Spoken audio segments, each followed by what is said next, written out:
getting your motorcycle from mainland US through San Diego, Tijuana, which is called the El Chaparral border crossing, into Baja and then onto Mexico. Okay, so the first thing you've got to do is when you get to Tijuana, to get the border crossing, and I cannot emphasise this enough. The first stop, you'll come around the corner and you'll see some gates and some men standing at the gates and some car parks to the right hand side of that. You have to stop there. There's nothing else. You go past that, it's all over. You can't turn back unless you want to spend 3 or 4 hours going back and then getting into the line to go from Mexico to the US, which will be a nightmare. So as you enter, the first point, even if they wave you through, just say, no, aduana. And then stop there on the right hand side, park your vehicle, and on the left hand side across the way will be the customs and the Banajacito. I'm not going to be able to say it correctly, and they're the two things that you need to turn your attention to.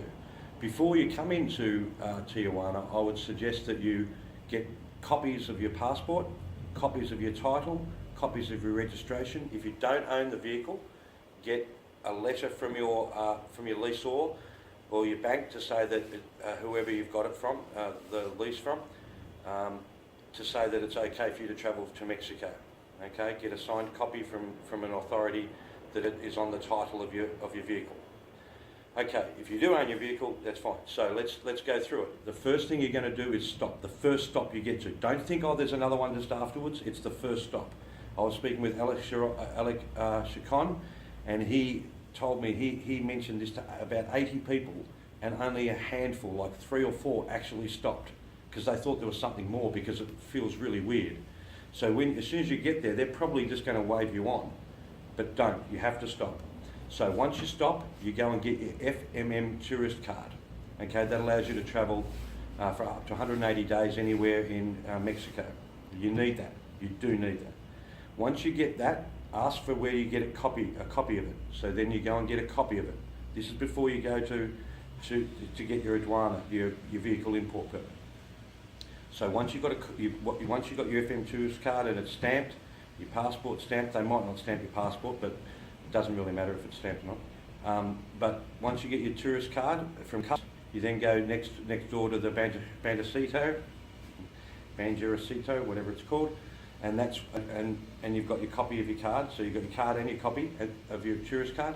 Then you go next door, you present your copy of your passport, your original, and your copy of your passport, copy of your title, copy of your registration. They might not want your registration, but give it to them anyway.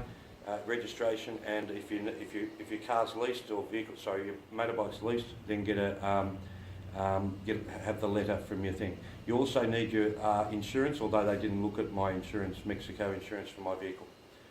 Okay, so once you've got all that, you have to pay, and you pay there at the Banjacito, whatever it's called. You pay $400 for a 2007 or newer model. You pay from 2001 to 2006, it's $300 US, and from 2000 backwards, before 2000, it's $200. You'll pay that either in cash or with a credit card at the Banajacito. If you want to pay by credit card, you've got to make sure that the name on the title is exactly the name on the credit card. And my name's Peter Julian Ritchie, and on my title, but on my credit card it's Peter J. Ritchie. So they wouldn't allow that. Not that they didn't allow it, but I'm told they won't allow that. Okay, so you'll have to have the cash. So have the cash before you get there. Have the copies of all the things. You know, if you're going to be doing a fair bit of travelling, it's good to have about 10 copies of each of those things anyway. Your passport, your registration and your title, and if you need be, a letter from your leaseor. Okay? So once you've got that, you'll pay the money and they'll give you a sticker that will be put onto the front of your motorcycle, and that will allow you to take the vehicle from Baja, whether you go to Mazatlan, on the ferry or to anywhere else onto the mainland. Okay, you can ride your motorbike in Baja, the whole Baja Peninsula. You can ride your motorbike there without the vehicle import permit.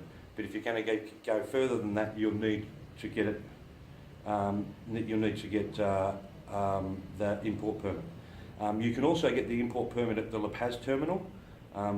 If it's best to go there on a day that there's no ships sailing. I think they sail on Tuesdays and Thursdays. Best to go on a Monday or Wednesday or something like that, because it's quieter. If you do screw up your FMM tourist card, I'm told you can go to Cabo San Lucas Airport and just pretend that you, because the customs is outside the airport, just pretend that you just flew in and get a tourist card there, and they'll just stamp it for you.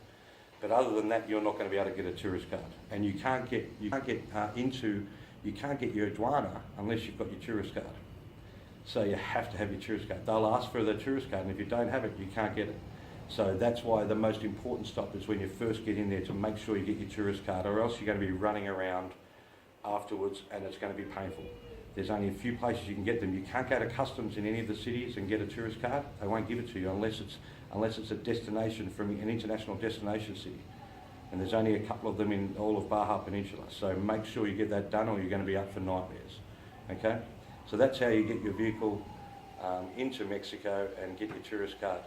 I hope you find that benefit. I'll have some information also in the description. Thank you.